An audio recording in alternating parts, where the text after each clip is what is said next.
Hey everyone, welcome to my channel, A Handful of Daisies DIY. If you're new here, I'm Elaine. Thanks so much for stopping by. This week we're going to be working on some more spring projects. I'm so excited that spring's coming. I have a lot of projects that I need to get done to put in my booth. So that's what we're going to do today. It's going to be a little different because I'm going to be using sublimation to make these projects. If you're not familiar with sublimation, it uses heat to fuse a special dye to a surface or material. It does require a polyester or polymer coating on the surface, a sublimation printer, or a printer that has been converted specifically for sublimation, and a heat source, either a heat press or something like Cricut Easy Press, which is what I use.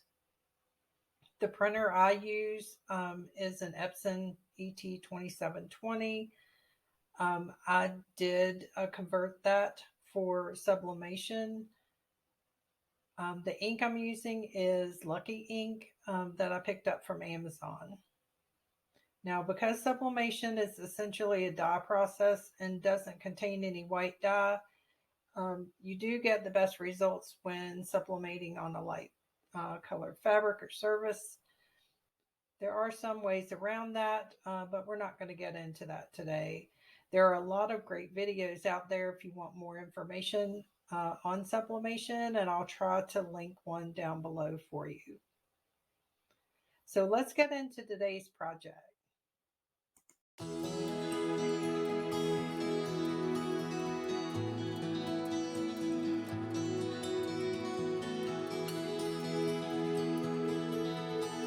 For our first project, I printed out this bunny and floral on my sublimation printer.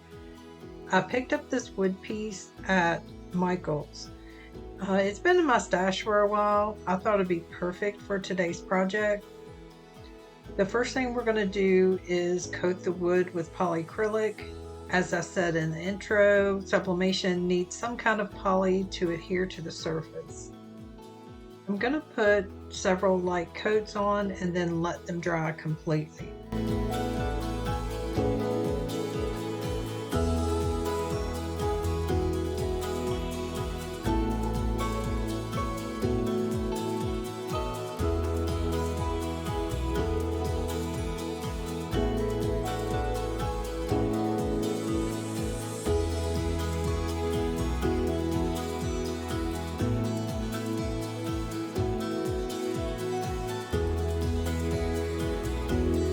Now we're ready to add the printed document.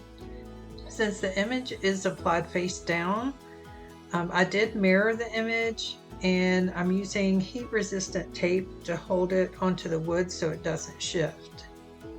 If it shifts, it could cause what's called ghosting, and I don't want that to happen. I'm also going to use this thick white art paper to cover it so it doesn't bleed onto my Easy Press. You can also use butcher paper or parchment paper. I've preheated my press to 350 degrees and I'm going to try it for about 50 seconds. It does take some pressure, so I'm going to hold the press down pretty tight. Once the time is up, I'm just going to check to make sure it was long enough. So I'm going to pull up on the edge. It did work on part, but not on others. So I think either I didn't have enough pressure or it wasn't long enough. So I'm going to press it for a little bit longer with a little more pressure, but still trying to make sure I don't burn it. I'm going to let it cool a bit before I pull the paper completely off. Now sometimes the paper will stick, but that's okay. It comes off easily with water.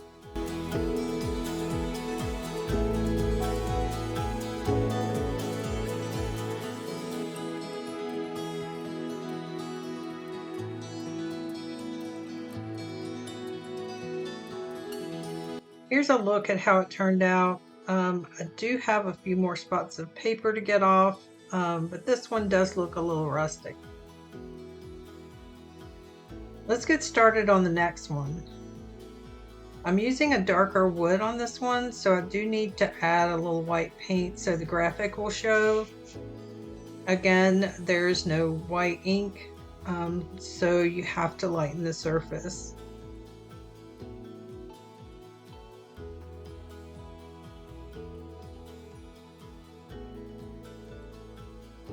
I am using Waverly chalk paint from Walmart in white. I'm not going to cover the whole thing, just the center where the graphic's going to be.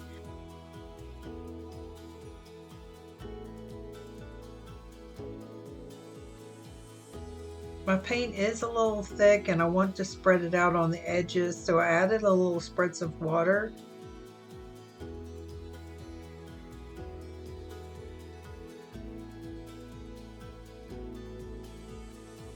So I'm just going to check to make sure that my graphic will fit on the white part.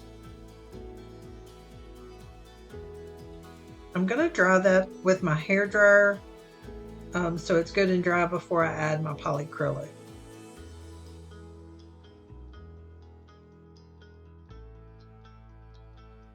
Just like before, I'm going to add a few light coats and then let them dry completely. Then we're ready to sublimate.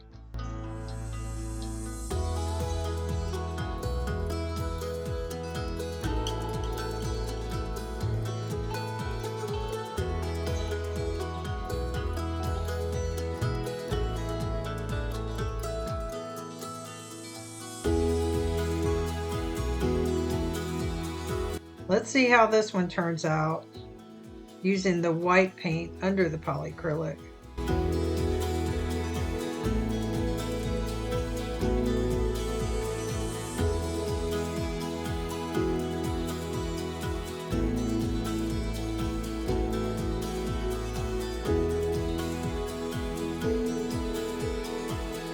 I'm changing it to 60 seconds instead of 50 this time.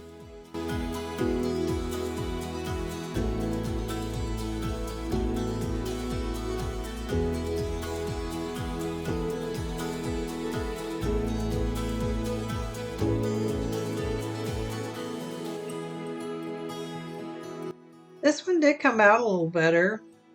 There's still a little paper to clean up. Here's a look how this one turned out. I did end up sublimating about 6 of these signs, and I'll show you at the end what they all look like. So now we're going to create a stand. We can either use the stand for signs or for a wreath, and then you can change them out however you want. I'm going to use an 18-inch long 1x2 piece of wood, and for the base, this small plaque I picked up at Dollar Tree. To paint the wood pieces, I'm going to start with Waverly paint and ink as the base color, kind of like a stain. And then I'm going to add white on top of that, just using the black underneath to show some distressing.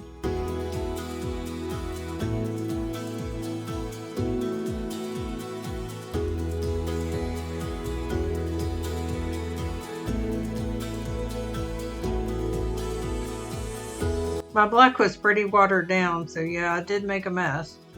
No worries, I'll just use my rag to clean it up and then use it on the wood. Crafting is pretty messy, or at least for me, it's pretty messy.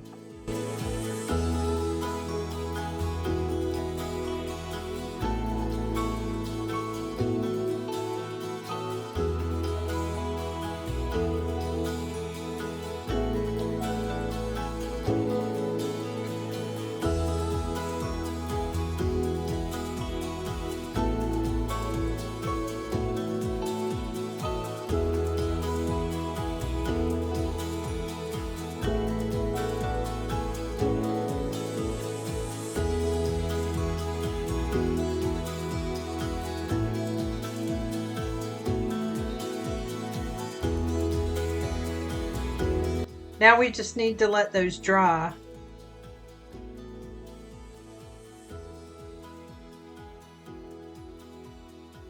Now that they're dry, we're going to add the white using a chip brush. Since I don't want full coverage, the chip brush is going to work really well.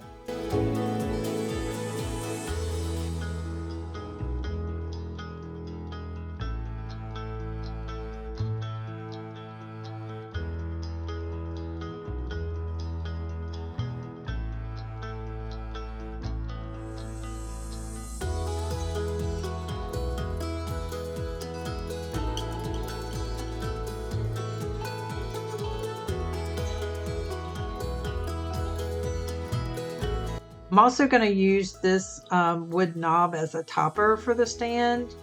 I'm going to paint that as well.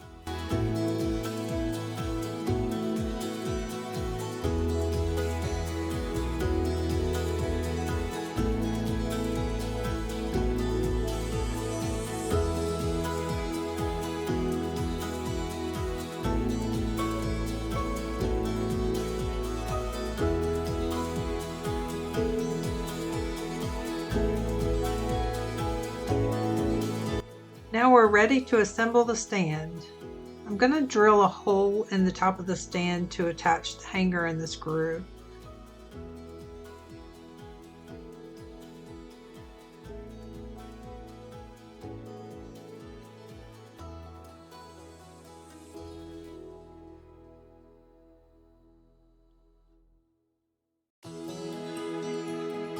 It isn't tightening down very well, so I'm going to use a little glue to hold the hanger in.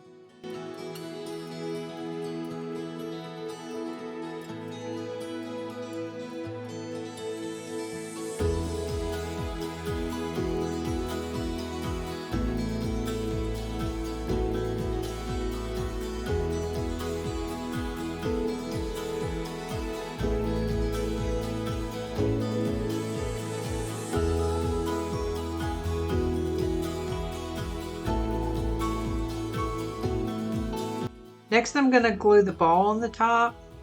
I'm using a combination of tacky glue and hot glue,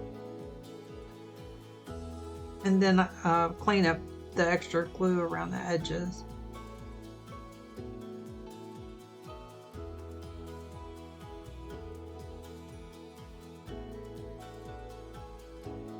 Now for the base. To find the center, I'm just using my ruler on each corner, and I'm going to mark it so I can find the center.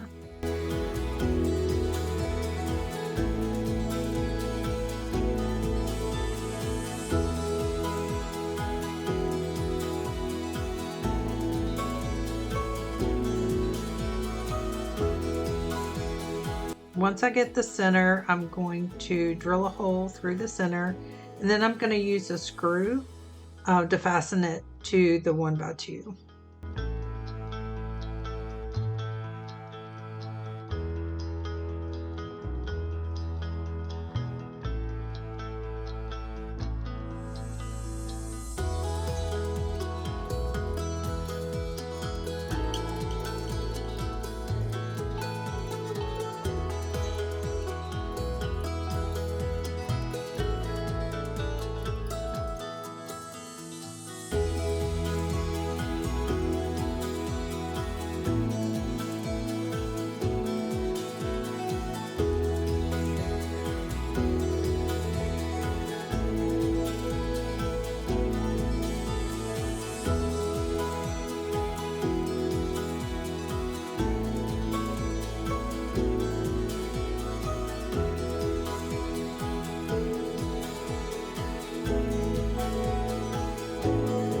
Now we have a stand.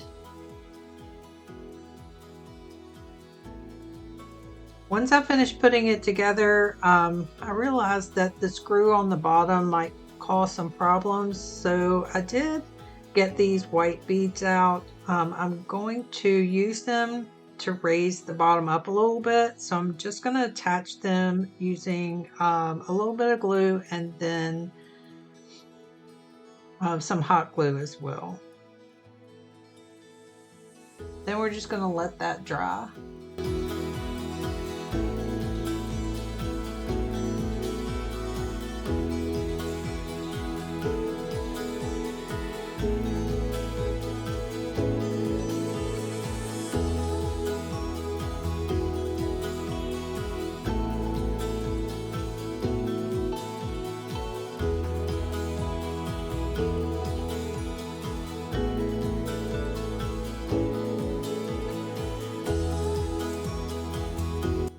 Here's a look at how all the signs and the stand turned out. Let me know in the comments below, what do you think of this project? Have you ever done sublimation? Have you sublimated on wood? This is the first time I've really tried to sublimate on wood. So I think it takes a little practice.